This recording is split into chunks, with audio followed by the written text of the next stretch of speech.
Hello kittens. This video is just for the whales. We're going to be comparing Sparkle's Eidolons to her light cone. We're going to be seeing which is the right way to wail on her and stuff like that. We're just going to be explaining the Eidolons, explain the light cone, what they give and stuff like that. So yeah, let's begin. Alright, so first of all, got her signature light cone, the Earthly Escapade. Obviously it's a Harmony light cone. So pretty much what this light cone does, I might review it in another separate video, but in short, it's just going to give you crit damage to Sparkle herself, and then you can like gain stacks by using your skill points. And when you reach 4 stacks, you can consume them, and then it's gonna give your whole team members 10% crit rate and 28% crit damage. So the total of what this light cone gives you is gonna be 32% crit damage to Sparkle herself, and then 10% crit rate and 28% crit damage to the rest of your allies, which is pretty good. The thing with this light cone is that you cannot really play it on many other characters. It's gonna require your character to be able to generate skill points and pretty much not consume any skill points at all, unless they're Sparkle and they can just generate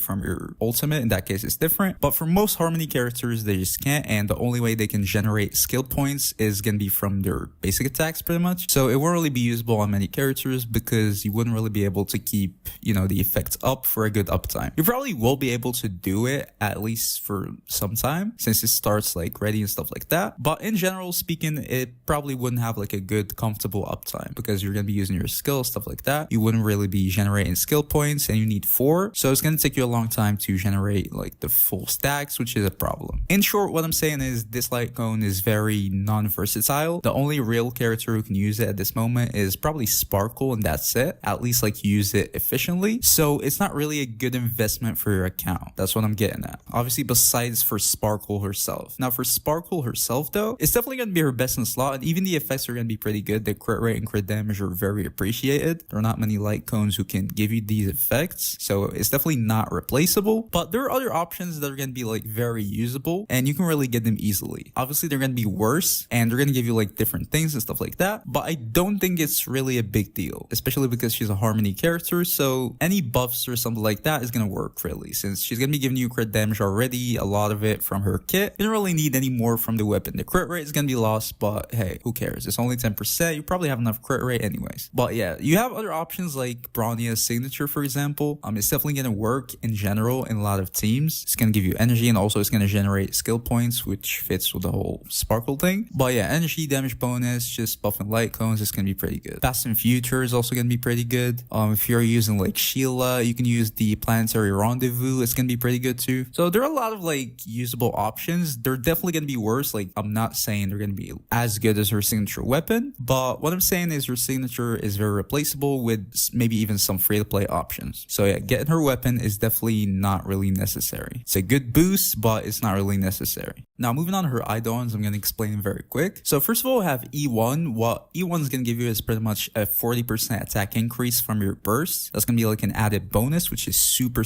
good. It's going to add attack to her kit, which is going to make her kit like much better. But mainly it's going to increase your cipher effects for 1 extra turn, which is your ultimate's buff. Usually it's going to last for 2 turns, and that's going to make it 3. 3 turns is going to be usually the time where you're going to want to use your ultimate again. So that pretty much gives you 100% uptime on her burst effect, which is super good. You're not going to be losing the effects at all. You're just going to have it for 3 turns, and then if you have good energy management, you're probably going to get your ultimate again by the 3rd turn, and then you can use it and repeat. So it's going to give you 100% uptime on her buff, damage bonus buff and attack buff, and they're going to be 100% uptime. So E1 is definitely a very good Eidolon. I would say it's definitely worth it, especially for E1. It's very cheap and good. Now, E2 is very simple. It's just that from every stack from your talent, it's going to give you 8% defense ignore, which means a 24% maximum, which is super good. Defense ignore is a very rare stat in general, and it's very valuable. So the fact that it's going to give you pretty much a permanent 24% defense ignore is going to be very good. So yeah, I'd say E2 is definitely a very good Eidolon too.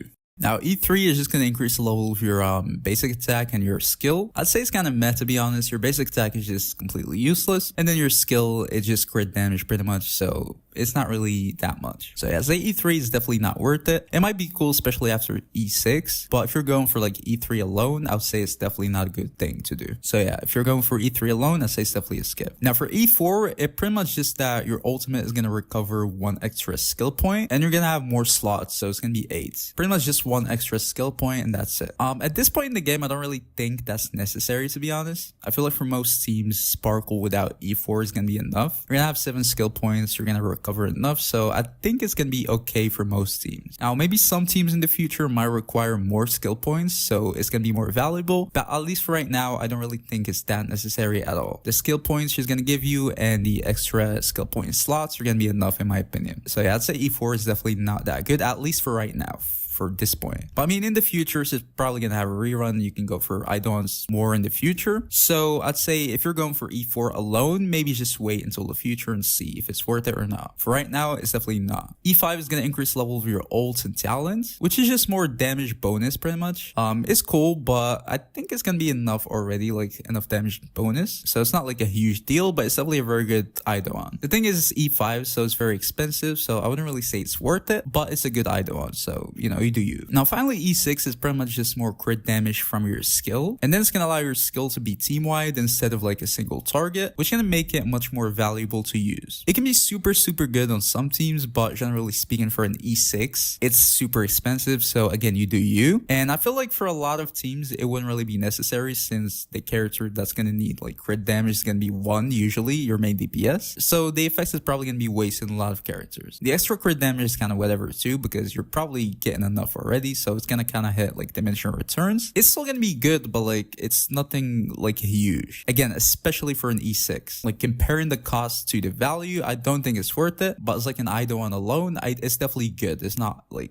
bad. So yeah, again, it's up to you. If you want to go for it, go for it. It's a good Eidolon, but in my personal opinion, I don't think the value is there. So now that we explained her light cone and Eidolons, let me give you what I think is the correct roadmap to how you can whale for Sparkle. Before I continue with that though, make sure you leave a like, subscribe to the channel. We want to hit 7k soon, so please subscribe. Thank you. So first of all, I'd say her Eidolons are going to be much more valuable than her light cone. As I said before, her light cone is going to give you like crit damage and crit rate to your team, but she already gives you crit damage and stuff like that, so it's not really a big deal. And their alternative light cones, they're going to give you different things, but they're going to be pretty usable. So light cone is definitely not going to be necessary. E1 though is going to be a very good Eidolon. It's going to give you attack and it's going to give you a good uptime, which is super good. So I'll say the first thing you'd want to do is get E1 for sure, and then E2 is definitely a very good Eidolon too, so you'd want to get E2. And then after that, I think E3 is not that good, so you might go for a light cone. So you're going to get E1, E2, then light cone, and I think that's generally a very good stopping point. Just E2 S1 is a pretty good point for anyone, to be honest, but especially if you don't want to spend as much. But if you want to continue, you definitely want to go for the rest of the Eidolons up until E6. They're definitely going to give you a better boost than the super impositions on her light cone. And then after that, you can S5 the light cone. But yeah, again, I want to say, like, even at E0 without the light cone, she's definitely going to be a very good harmony unit. And she's definitely going to buff up your team by a lot. So you don't really need any of that. But this video is literally, that's the whole point. I'm just explaining it. If you want to wail on her, how to do it correctly, that's it. But yeah, if you want to spend a little bit, as I said before, E2 S1 is definitely going to be a very good point to stop. I think it's a very good sweet spot. You're getting the defense ignored, the attack increase, the good uptime, the light cone is going to be super good, and then that's it. The rest of the Eidolons and super impositions are not really that important in my opinion. But if you want to go for it, then continue with the Eidolons and then get the rest of the super impositions, and that's it. So yeah, that was the video guys. If you enjoyed it, please don't forget to leave a like, subscribe to the channel. See you guys in the next video. Peace.